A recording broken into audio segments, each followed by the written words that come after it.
Salut tout le monde, aujourd'hui c'est pas Guillaume, c'est Sébastien. Guillaume étant pris d'une colique foudroyante. Non, on rigole, on plaisante.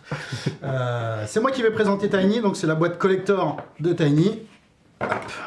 Donc, une boîte collector, ça vient d'un financement participatif ou collector Exactement, c'est okay. Une souscription qui a eu lieu, donc il y a eu différentes versions. Et ici c'est l'édition limitée que je vais présenter. Alors... je vais parler un petit peu du pitch en lui-même. Tiny, c'est simple, on joue des jouets. Oh, c'est tout mignon. Donc tous ceux qui ont vu Toy Story, l'Indien du placard, toutes ces petites références, même le mauvais film Small Soldiers, voilà, pour ceux qui auraient un petit peu de référence. Avec des jouets vivants, du coup. Ouais, c'est ça, des jouets vivants. Alors, là, comment est-ce qu'ils prennent vie ces jouets? En fait, c'est l'amour. L'amour et les câlins que leur font les enfants, et du coup, ça leur donne vie, commence à apprendre à exister. Oh, c'est beau. Et ouais, c'est tout mignon, franchement, c'est tout choupi. Et du coup, ils ont des responsabilités. Ils ont des responsabilités puisqu'ils doivent protéger les enfants des cauchemars. Oh, voilà. Okay. Des cauchemars dans lesquels des créatures oniriques prennent forme et vie, qui s'appellent les Achimérides. Achiméides, quelque chose comme ça. Okay. Et ces créatures-là utilisent le fait que les enfants se réveillent de leurs cauchemars pour s'ancrer dans notre monde réel. D'accord. Donc du coup, les jouets ont ces responsabilités-là, en tant qu'ils doivent respecter des lois qu'on appelle les lois de plomb, qui consistent à protéger les enfants, ne pas se montrer aux adultes et aux gens, comme quoi ils sont vraiment vivants, etc. etc. Ah d'accord, ouais. Il faut pas qu'ils se fassent capter par le monde. Exactement, okay. On doit penser qu'ils sont absolument inertes et inexistants, comme Toy Story en fait. Hein, c'est ça, ouais. L'idée. Ok. Et donc il y a toujours un des joueurs qui sera, en général un des joueurs, qui est le gardien de ces lois, qui est le représentant du coffre. D'accord. Donc qui va s'assurer que les lois sont bien respectées. Qui va vérifier qu'on ne triche pas. Exactement. Ok. Donc les jouets en eux-mêmes ont deux phases. Il y a une phase où ils sont à l'intérieur du rêve, donc de l'enfant, où ils peuvent utiliser leur pouvoir, il se passe des choses. Donc on a différentes thématiques totalement loufoques ou très dépaysantes dans le monde du rêve. Et si jamais il n'arrive pas à protéger l'enfant pendant son cauchemar et que l'enfant du coup se réveille, du coup la créature apparaît dans le monde réel. Alors du coup, elles doivent la traquer dans le monde réel. Et là, les choses généralement se compliquent. D'accord. Voilà. Alors, qu'est-ce qu'il y a dans cette belle boîte? Alors, dans cette belle boîte, on a un beau livre. Donc celui-là, dans l'édition de la souscription, il est en rigide. Donc pas sûr qu'il soit également en rigide pour la version qui sera dans le commerce. Petit format Un A5. petit format, exactement. Tout en couleur. Ouais, illustré par Mathieu Coudray. Hop. Ok. Mathieu Coudray qui a fait des illustrations pour Broken World. Un supplément pour Capharnaüm, je crois que c'est Le Royaume des Cieux. Voilà. D'accord, donc ça c'est le livre de base. Ça c'est le livre de base, ouais. Ok. Donc dedans on retrouve les caractéristiques et tout ce qu'il faut pour jouer, un petit peu d'explicatif sur qu'est-ce que c'est que les règles de plomb, comment il faut les respecter et tout ça. La mécanique qui joue notamment sur la taille, parce qu'à la base on a du D6, mais forcément si un jouet doit faire chuter un adulte, on utilisera le D20, parce que c'est le maximum qu'on puisse faire, parce que c'est très compliqué quand on est un tout petit jouet de faire tomber un adulte. Voilà, en fonction de la taille et de l'échelle des adversaires, on lancera un dé de plus en plus haut. Okay. Dedans, il y a également deux scénarios assez dépaysants. Un scénario sur la thématique du rêve pirate et un autre sur la thématique archéologie, pyramide, voilà. Ok, c'est cool. Dans la boîte, ensuite, on a des scénarios supplémentaires, mais je vais m'attarder sur l'écran. Voilà. Une superbe illustration, toujours du même... Ouais, toujours de Mathieu Coudray. Hop, voilà. Superbe. Donc là, on voit le côté... ce qui est très intéressant, c'est l'effet tourbillon.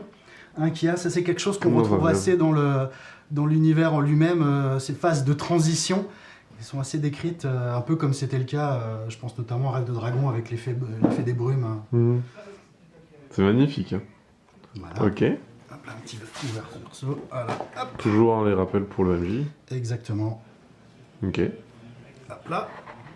Qu'est-ce qu'il y a d'autre? Quand même pas mal de choses. Ok. On a la campagne.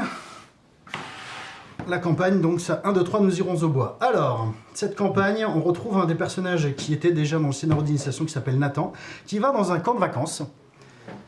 dans un camp de vacances. Et la première thématique, ce sera forcément le petit co-vacances avec les dortoirs, voilà, et les petites histoires pour se faire peur la nuit. D'accord. Voilà. Hein. Ah, c'est stylé. Voilà, donc tout est séparé en première partie, il y a des plans dedans. Ok. Voilà. Ensuite, il y a le deuxième scénario où celui-là, ce sera le campement en forêt. D'accord. Petit campement en forêt. Alors c'est assez marrant parce que l'animateur du campement, il s'appelle Seb. Voilà, c'est comme toi. Petit clin d'œil assez marrant. Voilà, et là, on a les thématiques. Par contre, ce sera préhistoire, dinosaures, puisque... Des jouets de la préhistoire? Non, ça me rappelle beaucoup Petit Pied. Petit Pied, la Vallée des Merveilles, pour ceux qui avaient la référence, avec un diplodocus dans voilà, Nathan rêve d'un diplodocus. Ah, d'accord, ok. Voilà, Ok. Et enfin, la dernière phase, là, c'est les montagnes. Il va dans les montagnes, dans les hauteurs. Et du coup, il rêve de super-héros. Voilà, de super-héros. Ah ouais, donc t'as vraiment des thématiques fortes. Voilà, donc là, cool. On a le truc super-héros avec le petit clin d'œil notamment à la ville de Grothram. Grotham City. Grothram, voilà, ça c'était pas mal. Voilà, et puis du coup, les jouets font partie de l'équipe des Wonder Jouets. D'accord. Voilà, et tout ça. Ok, donc pas mal de petites références sympas. Voilà. Donc ça, c'est la petite campagne, c'est très sympa, ça a l'air vraiment très bien. Alors... Nuit d'orage. Alors ici, on a un petit scénario qui a été...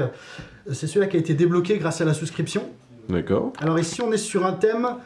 alors, présente un Akidéide assez spécial. Bon, je vais pas en dire plus que ça. On a un thème un peu poltergeist dans l'idée et mélangé avec un western.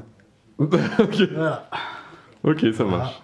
Là. Et ça, c'est un scénario. Ok, d'accord. Ça, c'est un scénario qui a développé. Et enfin, l'ombre des collines. Alors, là... J'adore les illustrations. Ouais, je trouve le Goldorak qui est juste excellent, quoi. Magnifique. Avec la petite voiture dans le cimetière. Enfin, c'est parfait, quoi. C'est vraiment excellent. Alors, effectivement, la thématique cimetière, puisque le pitch de départ, c'est une mission. On est en mission spéciale pour les agents du coffre. D'accord. Et là, voilà, c'est... cimetière et château médiéval bien gothique. D'accord. Dans l'idée. Voilà. C'est super cool. Ok. Voilà. Donc ça, c'est pour les... Ouais, il y a de quoi faire. Il y a de quoi faire, ouais. Il y a quoi d'autre dans la boîte? Qu'est-ce que c'est que toutes ces petites choses? Alors, il y a une dizaine de fiches de personnages. D'accord. Hop là, donc pour ceux qui n'avaient pas vu les fiches. Dans le kit de démo qu'avait fait JDR Édition. Ok. Voilà, donc là on rentre ses caractéristiques, on a quelques petits adjectifs qu'on rajoutera qui nous donneront des petits bonus. D'accord. Voilà, et là on a un rappel de la création de personnages avec un petit rappel des compétences également ici. Voilà. Ok. Donc tout ce qu'il faut pour s'amuser de longues heures à contrôler ces magnifiques jouets courageux. Puis c'est trop cool de jouer un petit jouet. Franchement, j'ai fait le kit de démo, j'ai déjà fait jouer et c'est vraiment excellent, on s'éclate à fond, quoi. C'est léger, la mécanique est pas particulièrement difficile, et puis l'avantage de l'Oneric, c'est qu'on peut vraiment faire tous les univers possibles oui, c'est ça. Et inimaginables sans que ça ait franchement du sens, mais ça va être dépaysant, quoi. Voilà, et puis jouer des jouets, voilà, tu peux jouer des petites licornes, tu peux jouer Goldorak, les voitures de Cars, enfin voilà, quoi. Ok, ça marche. Voilà, alors deux façons de le jouer aussi. Il y a le côté bien dépaysant, mais on reste quand même sur un jeu d'horreur majoritairement. Le but est quand même de faire peur. On est dans un cauchemar. Les Akidéides sont des créatures assez terrifiantes, bien glauques. Ok, voilà. Ça marche. On a tout dit? Eh ben écoute, on a tout dit. Très bien. Bah, comme d'habitude, on vous fait tous des bisous. On dit à la prochaine. Et puis ciao. Et des tiny bisous. Des tiny bisous. Ciao.